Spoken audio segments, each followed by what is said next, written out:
पाहुयात। मुंबईसाठी येत्या 48 तासात महायुतीची घोषणा होण्याची शक्यता आहे अशी माहिती सूत्रांकडून कळते। रवींद्र चव्हाण आणि शिंदे यांच्यात 5 तास मॅरेथॉन चर्चा झाली आहे। शिंदेंच्या ठाण्यातील निवासस्थानी पहाटे 4 पर्यंत बैठक सुरू होती।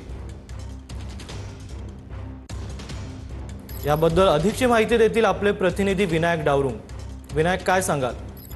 अभिलाष, आपण जर पाहिलं तर 29 महापालिका क्षेत्रामध्ये ज्या निवडणुका होतात या निवडणुकांमध्ये भाजप आणि शिंदेची शिवसेना यांची जी युती आहे, महायुती आहे, ती या सगळ्या महापालिकांमध्ये जवळपास निश्चित झालेली आहे। 1 ते 48 तासामध्ये या युतीची घोषणा जी आहे ती होणार आहे।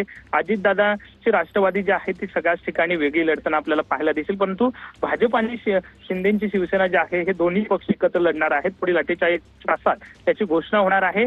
जागा वाटपावरती जे तिढे होते ते तिढे हळूहळू टप्प्याटप्प्याने आता सोडवलेले पाहायला मिळतात। अगदी अंतिम टप्प्यात हे सगळं जागा वाटप जे आहे ती प्रक्रिया आल्याचे आपल्याला चित्र पाहायला मिळते। त्यामुळे पुढील 48 तासामध्ये या युतीची घोषणा जी आहे महापालिका निवडणुकीच्या अनुषंगानं होणार असल्याची माहिती सूत्रांकडून मिळाली।